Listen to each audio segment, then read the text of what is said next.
आत्तापर्यंत आपण वाचलंय IASच्या कोचिंगसाठी पारुल दिल्लीतल्या एका गर्ल्स हॉस्टेलमध्ये येऊन राहिली होती. एकदा ती जेवणाच्या सुट्टीत बाहेर पडली आणि पावसात अडकली. पावसापासून बचाव व्हावा म्हणून ती एका बंगल्याच्या वरांड्यात जाऊन उभी राहिली. तेवढ्यात आतून रांगत एक लहान मुलगी वरांड्यात आली. पारुलनं तिला उचलून घेतलं व ती घरात गेली. तिथं बाळाची आजी भेटली. मग पारुलचं रोजच तिला व आजींना भेटायला जाऊ लागली. तिथंच डॉक्टर प्रियांशूशी भेट झाली. त्यानं पारुलला लग्नाची मागणी घातली. दोन्ही घरातून या नात्याला सहर्ष स्वीकृती मिळाली. पारुल लग्न होऊन घरी आली.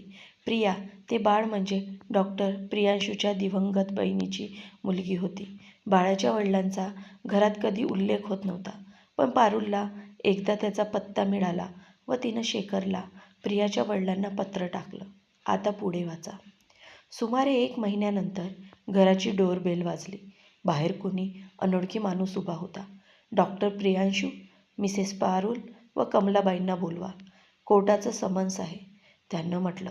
एव्हाना आई पण तिथं आल्या होत्या. त्यानं आमच्या सह्या घेऊन काही कागद आम्हाला दिले व तो निघून गेला. मी ते कागद जेव्हा वाचले तेव्हा घेरी येईल की काय असं मला वाटलं. शेखरनं आमच्यावर केस केली होती. आम्ही त्याच्या नावाचा वापर प्रियवदाच्या अनोरस मुलीचा बाप म्हणून केल्याचा आरोप आमच्यावर केला होता. त्याखेरीज त्याची बेअब्रू केली होती व त्याच्या संपत्तीवर अधिकार सांगत होतो असंही त्यात म्हटलं होतं. एवढंच नाही तर बिचाऱ्या निरागस प्रियालाही त्यात त्यानं ओढलं होतं. मला एकदम धक्काच बसला. कुणी माणूस एवढा निष्ठुर कसा होऊ शकतो अन इतक्या खालच्या पातळीवर कसा उतरू शकतो. मला रडूच यायला लागलं. आई पण रडत होत्या. त्या सर्व कागदपत्रात माझ्या पत्राची झेरॉक्सही टाचणीनं लावलेली होती. त्याचाच आधार घेत त्या हलकट माणसाने कोर्टात धाव घेतली होती अन कोर्टाला विनंती केली होती की आम्ही प्रियाच्या वडिलाच्या जागी त्याचं नाव लावण्यावर प्रतिबंध करण्यात यावं. नुकसान भरपाई म्हणून त्यानं आमच्याकडून काही लाख रुपये मागितले होते. मी तर हतबद्ध झाले. तेवढ्यात मम्मीने फोन करून प्रियांशूला घरी बोलावून घेतलं. त्या दिवशी प्रथमच मी त्यांना इतकं संतापलेलं बघितलं. प्रथम आणि शेवटचंही. माझे खांदे धरून गदागदा हलवत ते म्हणाले, काय गरज होती त्या हलकटाला पत्र लिहिण्याची? मुळात तो माणूसच नाही आहे. आधी प्रियवदाला नादी लावलं. जेव्हा बाबा तिला संपत्तीत थारा देत नाहीत हे लक्षात आलं तेव्हा त्यानं तिला गरोदर अवस्थेत एकटी टाकली आणि निघून गेला. ती बिचारी उपाशी तापाशी बेशुद्ध अवस्थेत पडलेली शेजाऱ्यांनी बघितली आणि तिला सरकारी इस्पितळात घेऊन गेले. माझ्या सुदैवानं माझा एक डॉक्टर मित्र तिथं काम करत होता. त्यानं प्रियवदाला ओळखलं आणि मला फोन केला. मी तिथं पोहोचलो. बहिणीला घरी आणली. विचार कर, ज्या मुलीचा बाप इतका प्रतिष्ठित डॉक्टर, भाऊ परदेशातून डिग्री घेऊन आलेला, स्वतःचं हॉस्पिटल आणि ती अनाथासारखी मळकट फाटक्या कपड्यात किती दिवसाची उपाशी सरकारी दवाखान्यात होती. आम्ही तिला घरी आणली तोवर फार उशीर झाला होता. प्रियाला जन्म देताच ती मृत्यू पावली. बाबांनाही या गोष्टीचा फारच धक्का बसला. थोडे दिवस आधी आम्हाला कळलं असतं तर प्रियवदाला आम्ही वाचवू शकलो असतो. थोडे क्षण थांबवून पुन्हा प्रियांशू बोलायला लागले. मग आम्ही प्रियवदाच्या मृत्यूची बातमी त्याला दिली. मेरठला त्याच्या घरी गेलो. बायकोचा चितेला अग्नी देण्यासाठी त्याला विनंती केली, पण तो नालायक साप नाही म्हणाला. त्याचे वडील म्हणाले, हे बघा, जे व्हायचे ते घडून गेले. आता या गोष्टीची उगीच फार वाच्यता करू नका. तुमच्या मुलीच्या नादात तो आम्हाला दुरावला होता. त्याला एकापेक्षा एक चांगली स्थळ सांगून येत आहे. आम्ही त्याचं लग्न करतो आहोत. इथलेच चांगले खानदानी लोक आहेत. तुम्ही निघा, उगीच तमाशे नकोत. मुकाट्यानं मी व बाबा परत घरी आलो. त्या धक्क्यानं 5 दिवसातच बाबा गेले. एक दीर्घश्वास सोडून यांनी पुन्हा माझ्याकडे रागानं बघितलं आणि म्हणाले, त्या नर पशूचं नावही मला ऐकायला नको वाटतं. अन तू हे काय करून बसलीस? मी फक्त रडत होते. बोलणार काय? केवढा अनर्थ करून बसले होते. काही वेळ कुणीच काही बोललं नाही. मग मी डोळे पुसून म्हटलं, एकदा वकील काकांचा सल्ला घेऊयात का? आईही म्हणाल्या, हो रे, एकदा वकील साहेबांना भेटून तर घ्या. मग काय करायचं ते बघू. हे मुकाट्यानं माझ्यासोबत आले. आम्ही दोघं वकील काकाच्या घरी गेलो. लग्नापूर्वी मी त्यांच्याकडे जातच होते. कधी कधी त्यांच्याबरोबर कोर्टातही जात होते. काका त्यांच्या ऑफिसमध्येच बसलेले होते. आम्ही सगळे कागद त्यांच्या पुढ्यात ठेवले. त्यांनी लक्षपूर्वक सगळे पेपर्स बघितले. मग म्हणाले, घाबरण्यासारखं काहीच नाही आहे. फक्त लग्न झालं होतं हे सिद्ध करावं लागेल. लग्नाचा फोटो आणि मॅरेज सर्टिफिकेट लागेल. मुलीचं बर्थ सर्टिफिकेट तुमच्याकडे आहेच. प्रथमच प्रियांशू म्हणाले, फोटो प्रियवदानं पाठवला होता, पण बाबाने रागानं तो फाडून टाकला. बहुधा त्यातच लग्नाचं सर्टिफिकेटही असेल. वकील काका विचारात पडले. म्हणाले, हा माणूस फारच कलुषित वृत्तीचा दिसतोय. पूर्ण तयारींशी तो कोर्टात गेलाय, तरी हरकत नाही.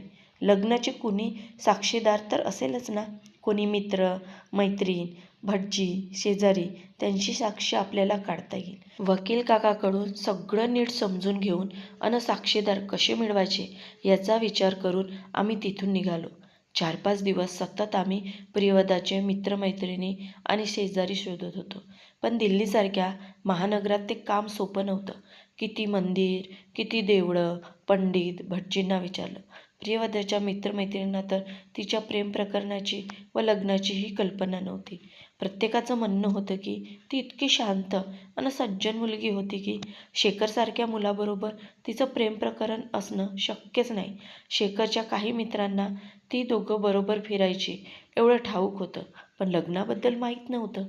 पूर्वी जिथं प्रियवदा राहत होती आणि ज्या शेजाऱ्यांनी तिला इस्पितळात दाखल केलं होतं, ती माणसंही आता तिथं राहत नव्हती.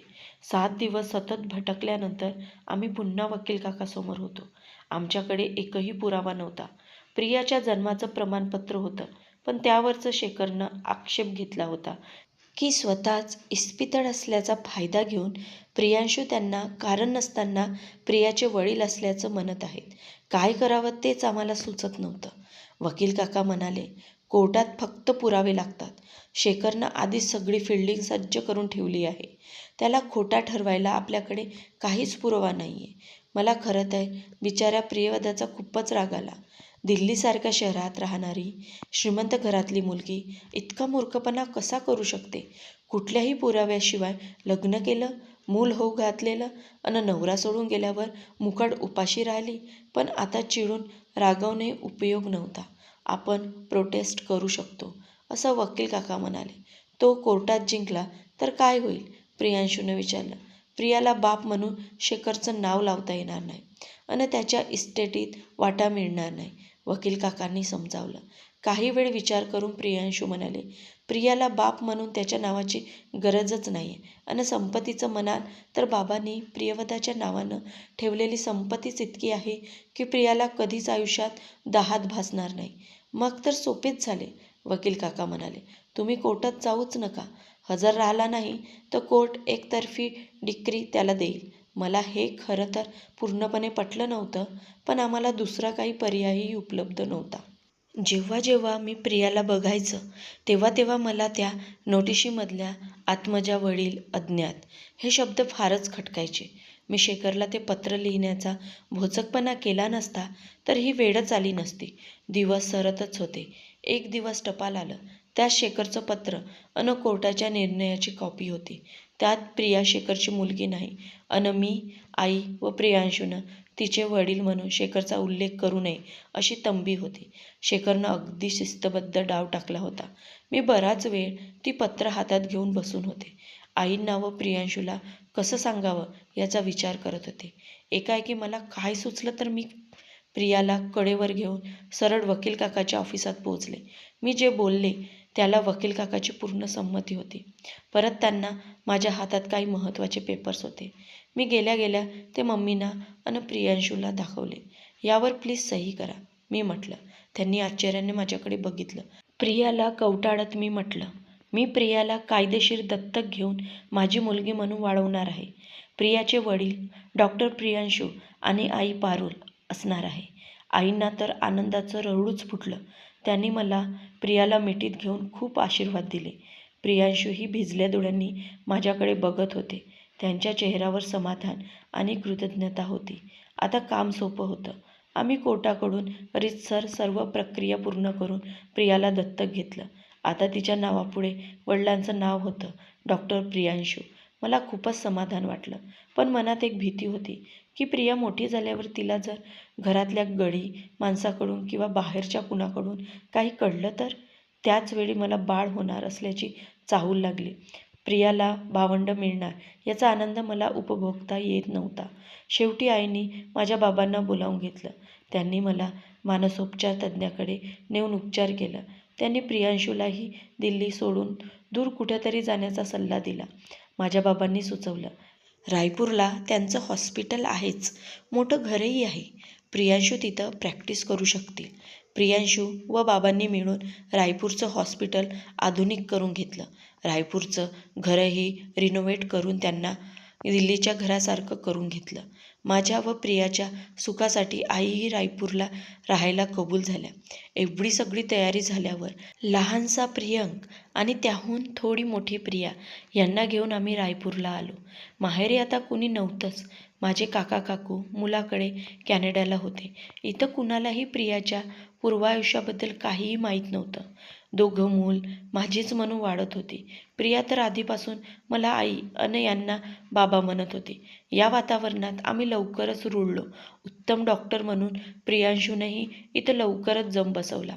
आयुष्य मजेत चाललं होतं. दोन्ही मुलं अभ्यासात आणि इतर ॲक्टिव्हिटीजमध्ये अव्वल होती. आपसात दोघांचं छान पटायचं. प्रिया त्यावेळी 9वीत असेल. अवचित तिने मला प्रश्न केला, मम्मा, आजोबा सांगत होते तुला कलेक्टर व्हायचं होतं, मग का नाही झालीस? मी यांच्याकडे बघितलं. ते म्हणाले, कलेक्टर व्हायचं होतं, पण तुझ्या मम्माला तुझी आई होण्याची फार घाई झाली होती, त्यामुळे ती आई झाली आणि मग कलेक्टर व्हायचं राहून गेलं. मी म्हटलं, बाळा, माझं स्वप्न होतं कलेक्टर व्हायचं, पण तुझे बाबा मला बघून असे माझ्या प्रेमात पडले की मला त्यांच्याशी लग्न करावंच लागलं. मग तू मिळालीस आम्हाला आणि मला आपल्या स्वप्नाचा विसर पडला. बोलता बोलता मी त्या जुन्या काळात रमले. प्रियाला काय वाटलं कुणास ठाऊक, माझ्या गळ्यात हात घालून म्हणाले, डोंट वरी मम्मा, तुझं स्वप्न आता तुझी मुलगी पूर्ण करेल. मग भावाचा कान धरून म्हणाले, हे बघ रे, मी आता डॉक्टर होणार नाही. डॉक्टर तुला व्हायचं, मी आता कलेक्टर होणार, आईचं स्वप्न पूर्ण करणार. त्या दिवसापासून ती खरंच अशा उत्साहानं अभ्यासाला लागली की मला तिचं कौतुकच वाटलं. तिनं सायन्सचे विषय बदलून आर्ट्सचे विषय घेतले. MA झाल्यावर UPSCच्या परीक्षा दिल्या. तिथं यश मिळवल्यावर मसुरीला ट्रेनिंग पूर्ण केलं. त्यानंतर तिची नेमणूक रायपूरलाच अतिरिक्त कलेक्टरच्या पदावर प्रशिक्षणार्थी उमेदवार म्हणून झाली. तिच्या बॅचची अजून 6 मुलं होते. आम्ही त्या सर्वांनाच डिनरसाठी बोलावलं. सगळीच मुलं हुशार, मनमिळाऊ, अत्यंत सुसंस्कृत आणि तरुण वयाला साजेसा उत्साहानं ओतप्रोत अशी होती. मजेत जेवण आटोपली. माझ्या लक्षात आलं की त्यापैकी एका मुलाशी प्रियाची वागणूक थोडी वेगळी होती. तोही तिच्याकडेच अधिक लक्ष देत होता. त्यांनी आपापली ओळख करून दिली. तेव्हा कळलं होतं की त्याचं नाव शरद आहे. तो गुजरातमधला आहे. वडील आर्मीत आहेत. मी एकदम मुलीची आई या भूमिकेतून त्याच्याकडे बघायला लागले. प्रियासाठी तिचा नवरा म्हणून मला हा मुलगा एकदमच आवडला. दोघं एकमेकांना ओळखतात आणि बहुधा ती एकमेकाच्या प्रेमातही असावी. मी यांना तसं बोलूनही दाखवलं, पण यांनी माझं म्हणणं पार उडवून लावलं. अगं, किती जुन्या पद्धतीनं विचार करतेस. नव्या काळातील मुलं आहे, आपसात मोकळेपणानं राहतात. तू लगेच प्रेमात आहे वगैरे कसं ठरवतेस? मी मात्र माझ्या मुद्द्यावर ठाम होते आणि 2च दिवसात मला त्याची प्रचिती आली. सायंकाळी प्रिया घरी आली तेव्हा तिच्याबरोबर शरदही होता. मी लगेच चहा भराड्याची तयारी केली. ते सगळं आटोपत आलं तेव्हा शरद आणि प्रियाच्या एकमेकांना काही खाणाखुणा सुरू आहेत असं माझ्या लक्षात आलं. मी एकदम सावध झाले. एखादी गोष्ट हवी असली किंवा स्वतःच्या मनासारखं करून घ्यायचं असलं की दोन्ही मुलं मला आई म्हणतात. एरवी मी मम्मा असते. मीही म्हटलं, बोल ना, काय म्हणतोस? मग शरदनं अगदी शांतपणे प्रियाच्या व त्याच्या ओळखीपासून सगळी हकीकत सांगितली. स्वतःबद्दलही सांगितलं. वडील आर्मीत ब्रिगेडियर आहेत. आई सोशल वर्कर आहे. तो एकच मुलगा. बहीण विवाहित आहे. त्यांच्या घरी प्रिया सर्वांना पसंत आहे. त्यांची प्रियाशी लग्न करण्याची इच्छा आहे. प्रियाही त्याला पसंत करते. त्याला आता माझी आणि बाबाची संमती हवी आहे. मला तर मुलगा आवडलाच होता. प्रियांशूचीही या नात्याला हरकत नव्हती. पण त्याचवेळी मला वाटलं की शरदला प्रियाच्या दत्तक प्रकरणाबद्दल माहिती असायला हवी. मी त्याला म्हटलं, मला जरा तुझ्याशी एकट्याशी फार महत्त्वाचं बोलायचं आहे. प्रिया हसत हसत म्हणाली, बघ रे बाबा, आई नक्की तुला ब्लॅकमेल करेल. माझ्या मुलीचा पिच्छा सोड, भरपूर पैसे देते म्हणेल. तर ते पैसे ठेवून घे. फिल्मी हिरोसारखा पैसे नको म्हणू नकोस. उलट ती ऑफर करेल त्यापेक्षा अधिकच पैसे माग, मग आपण शॉपिंगला जाऊ. मी तिच्या विनोदाकडे दुर्लक्ष करून शरदला माझ्या खोलीत घेऊन गेले. खोलीचं दार बंद करून घेतलं. कपाटातून ती जुनी फाईल काढली. त्याला सांगितलं, प्रिया माझी व प्रियांशूची मुलगी नाही. आम्ही तिला दत्तक घेतले. ती प्रियवदाची व शेखरची मुलगी आहे. सगळी हकीकत सांगितली. जुनी कागदपत्र दाखवली. प्रियाला किंवा कुणालाच हे सत्य ठाऊक नाही. मी तर तिला स्वतःच्या रक्ताचीच मुलगी मानते. पण तू आता तिच्या आयुष्याचा जोडीदार होतो आहेस, तेव्हा तुला हे माहीत असायला हवं. या भावनेतून हे सगळं सांगितलं आहे. काय निर्णय असेल ते सांग. मी जे केलं ते योग्य अयोग्य मला कळत नव्हतं. हे सगळं उघड करायला हवं होतं की नव्हतं? मुलीचं आयुष्य मी स्वतःच उद्ध्वस्त करत होते का? मी डोळे मिटून घेतले. शरदनं माझे हात आपल्या हातात घेतले व म्हणाला, mumma, you are a great. सगळं मला सांगितलं. एवढा विश्वास माझ्यावर ठेवला याबद्दल मी कृतज्ञ आहे. प्रियाशी लग्न करणार हा निश्चय आता अधिकच दृढ झाला आहे. तुम्ही अगदी निर्धास्त राहा. त्यानंतर शरदचे आईवडील आमच्याकडे आले. खेडकर वातावरणात आमची भेट झाली. साखरपुडा करून घ्यायचा असं ठरलं. प्रियंकाही एव्हाना त्याचं MS पूर्ण करून अमेरिकेहून परतला होता. आम्ही हॉटेलातच हा समारंभ आयोजित केला होता. माझ्या बाबांचे आर्मीतले रिटायर्ड झालेले मित्र राज्यपाल झाले होते. बाबांनी नातीच्या साखरपुड्यात त्यांनाही बोलावलं होतं. प्रिया व शरदचे कलीग, मित्रमैत्रिणी, शरदच्या घरचे अगदी जवळचे नातेवाईक, आमची परिचित मंडळी असे सगळे जमले होते. समारंभ खूपच आनंदात व उत्साहात पार पडला. त्याच समारंभाचे फोटो बघत असताना तो फोन आला होता. आता मी पूर्णपणे शुद्धीवर आणि भानावरही आले होते. प्रिया कुठे आहे? माझ्यावर रागावली आहे का ती? तेवढ्यात मुलगा जागा झाला. धडपडून उठला अन माझ्याजवळ येत आनंदानं ओरडला, आई, कसं वाटते? तुझ्या लाडक्या लेकीनं तर मला गेले 4 दिवस धारेवर धरलं होतं.